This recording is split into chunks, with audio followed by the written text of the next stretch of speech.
에피소드 3, 2021년 10월 31일 토요일. 안녕하십니까, 안선명입니다.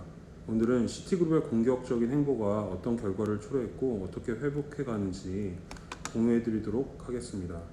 그에 앞서서 2008년 글로벌 파이낸셜 크라이시스가 발생하게 된 중요한 원인을 제공한 인물에 대해서 먼저 말씀드리고자 합니다.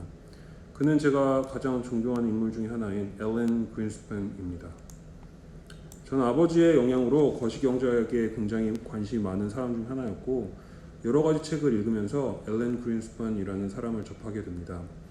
앨런 그린스펀은 미국 연방준비제도 이사회의 의장으로 13대 Chair of Federal Reserve in the United States를 역임합니다. 그의 역임 기간은 1987년부터 2006년으로 짧지 않은 시간을 페드에서 보냈고, 페드 역임한 기간과 그 영향력으로 봤을 때 리먼 브라더스 및 2008년 발생한 금융위기와 뗄래야 뗄 수 없는 그런 인물임이 틀림없습니다. 제가 앨런 그린스펀에 대해서 알아보기 위해서 여러 권의 책을 접하게 되었고, 그 내용 중에 그가 가장 감명 깊게 읽었던 책 중에 하나를 찾게 되었습니다. Atlas Shrugged라는 책으로 에인 랜드라는 유대인 분께서 1957년에 집필하신 책입니다. 저는 앨런 그린스펀이라는 분을 더 자세히 알고 싶어서 해당 책을 구매하였고, 처음부터 끝까지 정독을 하였고 두세 번 정도 더 읽어본 것 같습니다. 말씀드린 바와 같이 Atlas Shrugged라는 책은 1957년 작품이고 1168페이지로 구성된 책입니다.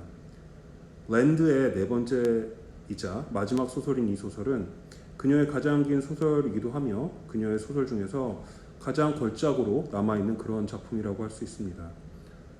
애틀러스 슈럭는 공상과학 소설, 미스테리, 로맨스의 요소를 포함하고 있으며 그녀의 모든 소설 작품에서 랜드의 가장 광범위한 객관주의 진술을 포함하고 있습니다.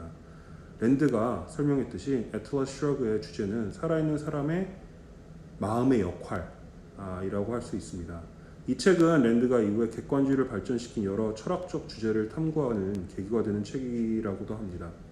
더 나아가 그것은 이성, 개인주의, 자본주의의 옹호를 표현하고 랜드가 정부 강압의 실패를 상세히 묘사하는 방향으로 책을 진행하게 됩니다. 책은 점점 더 부담이 되는 법과 규정으로 인해 민간 기업이 고통받는 디스토피아적인 미국을 묘사합니다. 소설 중에 갈트라는 주인공이 나오는데 해당 인물은 이성과 개인주의 철학을 바탕으로 새로운 자본주의 사회를 건설하려는 그런 모습으로 끝이 납니다. 이 책은 또한 자유지상주의 및 보수사상가와 정치인 사이에서 통용되는 그런 책 중에 한 권입니다. 이 책을 접하면서 저는 앨런 그린스펀과 에인 랜드라는 분들이 유대인이라는 것을 깨닫고 유대인의 역사에 대해서 다시 되짚게 되었고, 이 또한 로스차일드의 신화라는 책으로 공부를 하게 됩니다. 해당 책은 로스차일드 가문의 시작과 현재 그리고 미래에 대해서 집필하고 있고, 방대한 역사적 정보가 기술되어 있는 좋은 책으로 말씀드릴 수 있습니다. 특히 마이어 암스 로스차일드의 세 번째 아들인 네이슨 로스차일드의 워털루 전투에서의 정보 이용 및 과감한 투자 또는 배팅은 저를 감명시키는 역사적인 사건의 하나로 남아 있습니다. 이때부터 저는 정보의 중요성을 인지하게 되었고, 정보를 빠르게 찾는 것도 중요하지만 궁극적으로 정보를 만들 수 있는 사람이 되어야 한다는 사실을 인지하게 됩니다. 이 책은 로스차일드의 격언인 생명은 사라지지만 사업은 영원하다라는 문구로 마무리됩니다. 제가 여러 권의 책을 접하면서 유대인 분들은 굉장히 명석하고 혈연적인 유대감이 상대적으로 굉장히 높으며 결속력이 있는 민족이라는 것을 느끼게 되었고, 현재도 해당 특성이 계속적으로 남아 있는 것으로 판단하고 있습니다. 다시 오늘의 주제로 돌아와서 앨런 그린스펀이 2008년 세계 금융 위기에 어떤 역할을 했는지에 대해서 이야기 나눠보고자 합니다. 1987년 8월 로널드 레이건 대통령에 의해 처음으로 연방준비제도 이사회 의장으로 임명된 그는 윌리엄 맥켄지 마틴에 이어 두 번째로 긴 임기를 마친 2006년 1월 31일 은퇴할 때까지 연속 4번의 재임명을 받게 됩니다. 그린스펀은 컨설팅 경력으로 연방준비이사회에 왔습니다. 비록 그가 대중 앞에 모습을 드러낼 때는 호감 있는 모습은 아니었지만 호의적인 언론 보도는 그를 락스타에 비유할 정도로 높은 존재감을 보여주었습니다. 의회 민주당 지도자들은 그가 사회 보장 민영화와 감세를 지지했기 때문에 그가 오피스를 정초화했다는 비판을 하였습니다. 많은 사람들은 그린스펀 풋으로 알려진 관행을 포함하여 그린스펀의 임기 동안 연준의 이지머니 정책이 닷컴 버블과 서프라임 모기지 위기의 주요 원인이라고 주장했습니다. 월스트리트 저널에 따르면 그의 평판을 해당 사건들이 매우 더럽혔다라고 말하기도 했습니다. 예일의 경제학자 중에 한 명인 로버트 슐러는 일단 주식이 하락하면 부동산이 주식시장이 촉발한 투기적 열풍의 주요 배출구가 되었다라고 주장을 합니다. 그린스펀은 주택 거품이 저금리 단기금리의 결과가 아니라 장기금리의 점진적인 하락으로 인해 세계적인 현상이 일어나고 있다라고 주장을 했고, 개발도상국의 높은 저축률과 선진국의 저축률 사이의 관계의 직접적인 결과라는 의견을 주장하였습니다. 경제학자이자 자유지상주의의 아이콘인 에인 랜드의 제자인 연준 의장 앨런 그린스펀은 1987년 주식시장 붕괴가 훨씬 더 심각한 상황으로 이어지는 것을 막음으로써 취임 첫 번째 주요 과제를 해결했습니다. 그 후 1990년대 그는 장기간의 경제 및 금융시장 붐을 주도해 워싱턴 내에 마법사라는 지위를 획득했습니다.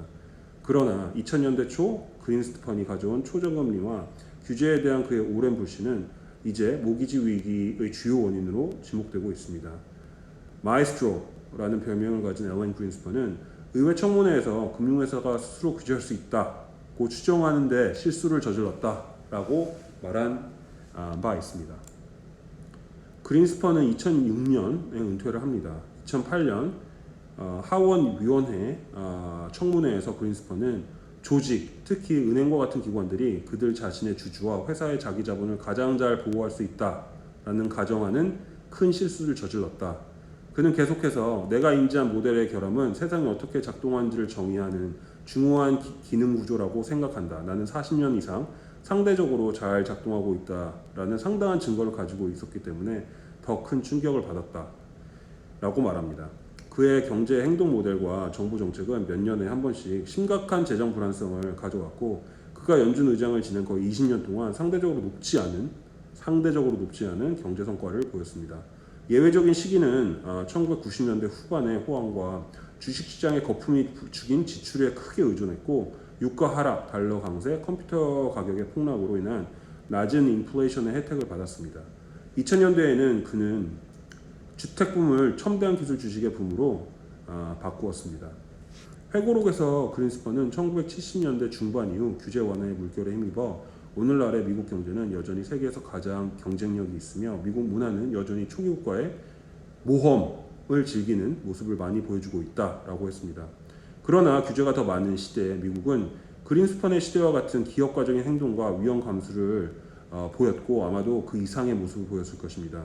1950년대에는 지록스, 커닥, IBM, Sears, Syntex, Merck, 존슨 앤 존슨, 휴렛 패커드 등이 부상하면서 혁신과 규제가 재정적 안정, 임금 인상, 소득 평등과 함께 이루어졌습니다. 그가 해당 기관과 비슷한 기록을 이루어냈다면 그는 그가 받은 칭찬을 그대로 받아들일 수 있는 자격이 있다고 할 수 있을 것으로 보입니다. 앨런 그린스펀에 대한 평가는 다소 엇갈리지만 저는 제가 가장 존경하는 경제학자의 한 분으로 여지없이 앨런 그린스펀을 뽑습니다. 위의 내용을 바탕으로 저는 다음 에피소드에서 시티은행의 실질적인 주가 변화, 그리고 극복 과정, 그 시점에서의 저의 커리어적인 변화 등을 공유해 드리도록 하겠습니다. 감사합니다. 다음 주에 또 뵙겠습니다.